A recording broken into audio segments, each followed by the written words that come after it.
معانا النهاردة انذار ضد السرقة. معظم القطع بتاعته لاسلكي. ده حساس الحركة، ده 2 ريموت لاسلكي، 2 كارت RFID، ودي اللوحة الرئيسية، ودي سرينة 5 فولت. هو الجهاز بيشتغل بنظام 5 فولت.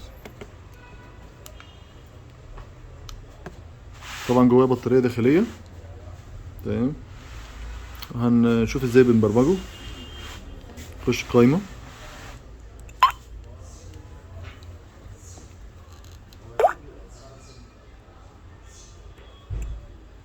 بعد كده اعدادات،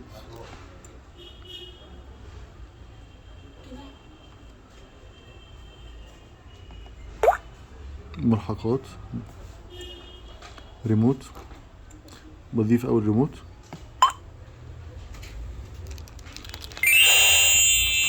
كده تم التعرف. اضيف الريموت التاني، كده تم التعرف. RFID،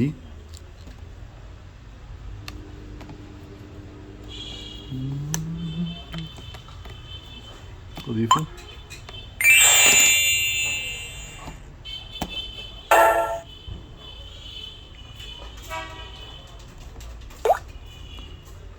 ده الكاشف، كشف الحركة.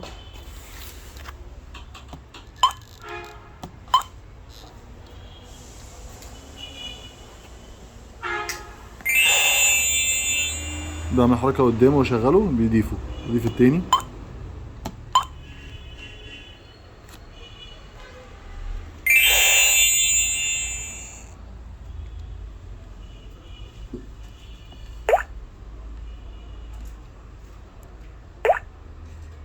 طبعا هنا في معانا واي فاي لو عايز اوصله بالواي فاي بتاعي.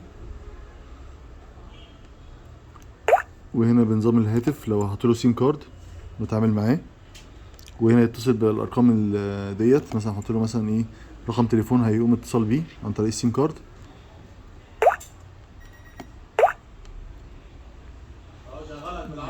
تمام، دي اللوحة دي الصفحة الرئيسية. فانا مثلا ايه بقوم مثلا ايه خلاص كده برمجت كل الحاجات بتاعته. مثلا ايه اتحرك اسيب البيت، فاروح اعمل مثلا لوك. تم تفعيل النظام. بيديني ايه بتاع دقيقة او اقل من دقيقة ان انا اقدر اخرج من بره البيت من غير ما يعمل عليا انذار. ده زي سماح كده.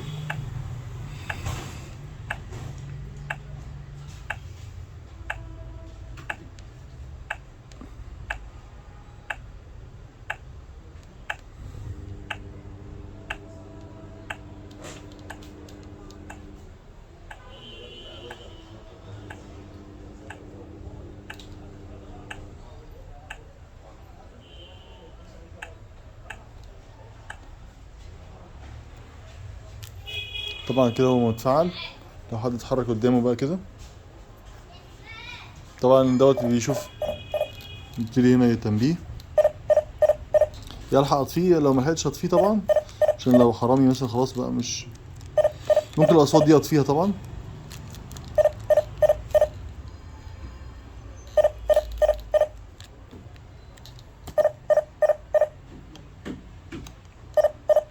بيديني هنا ثواني لو ملحقتش اطفي الانذار.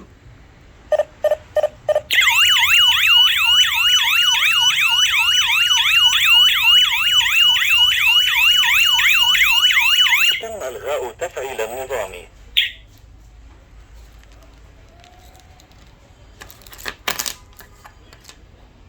تم تفعيل النظام.